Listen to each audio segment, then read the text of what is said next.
Hello lords and ladies, welcome to Cartoon Hangout, your place for all things cartoon. It's Friday, which means it's time for the return of Flashback Friday. Flashback Friday is a series on Cartoon Hangout where I review older cartoons.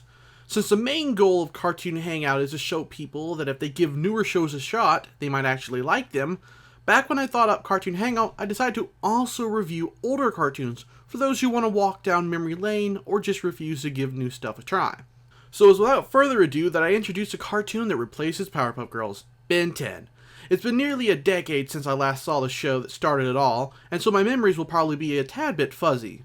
Since this is an older show, and thus you've had plenty of time to watch it, I'll try my best not to spoil any future episodes, although I can't fully guarantee it. Hopefully we all enjoy the trip down memory lane as we gear up for the reboot in 2017.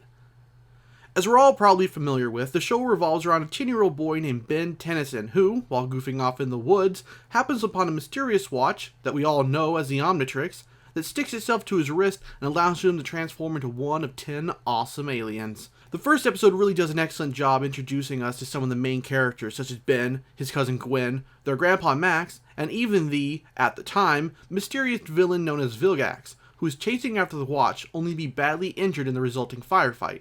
We really get a feel for these characters even though we're only with them for a brief time. Ben is obviously a careless young boy who gets into trouble, while Gwen is the studious counterpart to him, although she's just as hot-headed as her immature cousin is. The only character we don't really get a good feel for in this episode is Max, but if you've already watched Ben 10, then you can easily pick out moments when it's clear Max knows more than he lets on.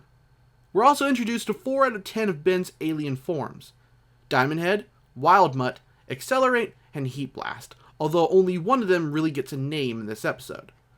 And of course the infamous Recharge mode, which turns Ben back into human form. It's actually a fairly cool idea for the time, since Ben would be a little too overpowered if there wasn't some catch to the watch. It makes sense to give him limitations. It's similar to how in Miraculous Ladybug, the titular superheroine can only stay in her superhero persona for so long after she uses her Lucky Charm ability.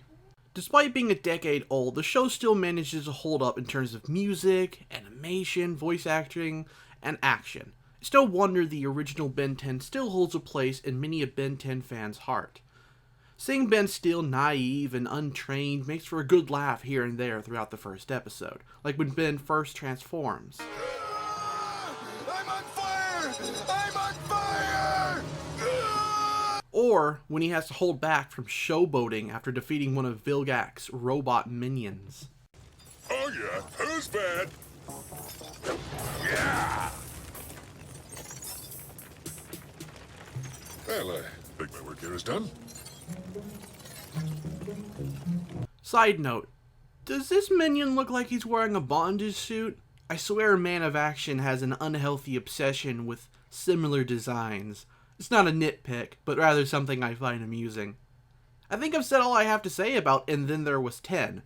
Before we end the video, I'll just point out that I will be doing reviews of the first season of Ben 10 every Friday, but then after that we'll be switching to a totally different older cartoon. After we get through that show's first season, I'll let the fans vote on what we do next, which could include coming back to do Season 2 of Ben 10. Let me know what you liked about the episode, as well as whether you're excited to see me review the rest of Ben 10. Thanks for watching, and take care.